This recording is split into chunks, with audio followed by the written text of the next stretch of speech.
Hello friends, வெறும் 5 நிமிஷம் தாங்க சட்டுன்னு ரெடி பண்ணிடலாம். நம்மளுக்கு வேலைக்கு ரொம்பவே மிச்சம். அது மட்டும் இல்லாமல் ரொம்பவே ஆரோக்கியமான ஒரு குருமா தான் பண்ண போகிறோம். அதுவும் முட்டையை வச்சு தான் பண்ண போகிறோம். இப்போ நம்ம என்ன பண்ணோம் அப்படின்னா, தண்ணி நல்லா கொதிக்கணுங்க. கொதித்ததுக்கப்புறம் பார்த்தீங்க அப்படின்னா, உங்களுக்கு எத்தனை முட்டை வேணுமோ அத்தனை முட்டையும் உடச்சி அந்த தண்ணியிலேயே போட்டுருங்க. தண்ணியிலே நல்லா அவியட்டும். இப்போ பார்த்தீங்க அப்படின்னா, உங்களுக்கு மஞ்சள் கரு தனியாக, வெள்ளைக்கரு தனியாக இருக்கும். இங்கே பார்த்தீங்கன்னா உங்களுக்கு தெரியும். இந்த முட்டையில் இந்த குருமா ரொம்ப டேஸ்ட்டாக இருக்கும். ஏன்னா இந்த தண்ணியும் நம்ம இருக்க போகிறதுலாம் இல்லை. இதிலேயே தான் நம்ம செய்ய போகிறோம். இப்போ பாருங்கள், வெள்ளைக்கரு உங்களுக்கு வேஸ்டெல்லாம் ஆகாது. நீங்கள் அப்படியே நான் சொன்ன மெத்தடில் ஃபாலோ பண்ணிங்க அப்படின்னா சூப்பரான குருமா ரெடி ஆயிரும். இப்போ இது வேகட்டுங்க. இது ஒரு 2 நிமிஷம் மட்டும் வேக வைங்க.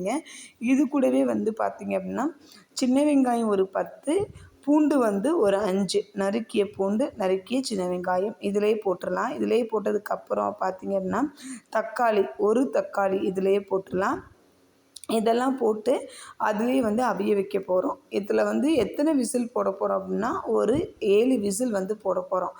அப்போ தான் இந்த சின்ன வெங்காயமும் இந்த பூண்டு இருக்கு இல்லையா, அந்த பூண்டு நல்லா குழஞ்சிரும் அதுக்குள்ளேயே. அதுக்காக தான் இதை நான் சொல்கிறேன். இப்போ தக்காளியை போட்டதுக்கப்புறமா பார்த்தீங்க அப்படின்னா, வீட்டில் எந்த பொடி யூஸ் பண்ணிங்கனாலும் பரவாயில்ல, எந்த சிக்கன் மசாலாவோ மட்டன் மசாலாவோ எதுனாலும் பரவாயில்ல, அதை 1 டீஸ்பூன் அல்லது 2 டீஸ்பூன் போட்டுக்கோங்க. இன்றைக்கி நான் இதை 1.5 டீஸ்பூன் போட்டிருக்கேன். அது போட்டதுக்கப்புறம் மஞ்சள் தூள், தேவையான அளவு மஞ்சள் தூள் போட்டு குக்கரில் நான் சொன்ன மாதிரி 7 விசில் போட்டுருங்க. தண்ணிலாம் ஊற்ற வேண்டாம். இந்த தண்ணியே போதும் உங்களுக்கு. ஏன்னா அப்போ தான் நம்மளுக்கு இந்த டேஸ்ட்டு மாறாமல் அப்படியே இருக்கும். இது நம்ம விசில் போட்டு எடுத்துலாம். இங்கே பாருங்கள், முட்டை வெள்ளைக்கரும் வெளியே நல்லா தெரியுது.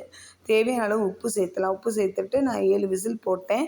இது ஒரு சைடு வேகட்டும். இது தாளிப்புக்கு கடாயை சூடு பண்ணிவிட்டு கொஞ்சமாக கடலை எண்ணெய், நம்ம அது கடலை எண்ணெய் சேர்க்குறதுக்கு முன்னாடி கொஞ்சம் ஜீரகம், கொஞ்சம் சோம்பு, இது ரெண்டையும் சேர்த்துடலாம். ஏன்னா ரொம்ப வெடிக்கக்கூடாதுங்க, கருகக்கூடாது. ஜீரகமும் சோம்பும் அதான் முக்கியம். இப்போ கடலை எண்ணெய் அது கூட சேர்த்துட்டு, பெரிய வெங்காயம் இருக்கு இல்லையா, பெரிய வெங்காயம் ஒரு பெரிய வெங்காயம் நான் நறுக்கி வச்சுருக்கேன். அந்த வெங்காயத்தை அதோடு போட்டுடலாம்.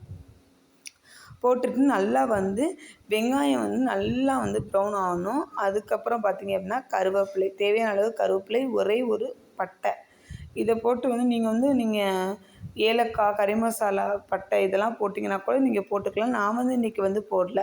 இப்போ பார்த்தீங்கன்னா தெரியும், நல்லா நம்மளுக்கு குழம்பும் நல்லா ரெடி ஆயிடுச்சு. வெங்காயமும் நல்லா வதங்கிடுச்சு. இந்த ஸ்டேஜில் இதை ஊற்றிடலாம். ஊற்றுனதுக்கப்புறம் பார்த்தீங்க அப்படின்னா, இந்த கொலகொலப்புக்கு வீட்டில் நம்ம மல்லித்தூள் யூஸ் பண்ணோம் இல்லையா, அதாவது கொத்தமல்லி இருக்கு இல்லையா, அந்த நம்ம குழம்பு பொடி எல்லாருமே யூஸ் பண்ணுவோம். அந்த மல்லித்தூள் ஒரு டீஸ்பூன் போட்டு கொதிக்க வச்சிங்க அப்படின்னா சூப்பரான தொக்கு ரெடி ஆயிடுங்க. ரொம்ப குயிக்காக ரெடி பண்ணிடலாம். ரொம்பவே ஈஸியாகவும் ரொம்பவே ஆரோக்கியமான ஒரு தொக்கு தான். இந்த தொக்கு எல்லாருக்குமே ரொம்ப சுலபமாக இருக்கும்னு நினைக்கிறேன் செய்கிறதுக்கு. வீடியோ பிடிச்சிருந்தது அப்படின்னா மறக்காமல் லைக் பண்ணுங்கள், ஷேர் பண்ணுங்கள், கமெண்ட் பண்ணுங்கள், சப்ஸ்கிரைப் பண்ணிடுங்க. நீங்களும் இதே மாதிரி சட்டுன்னு ஒரு தொக்கை ரெடி பண்ணிடுங்க. இப்போ ஒரு 2 நிமிஷம் கொதிக்க விட்டு எடுத்தோம் அப்படின்னா சூப்பராக நம்மளுக்கு கொழகொழப்பாயி ரெடி ஆயிருங்க.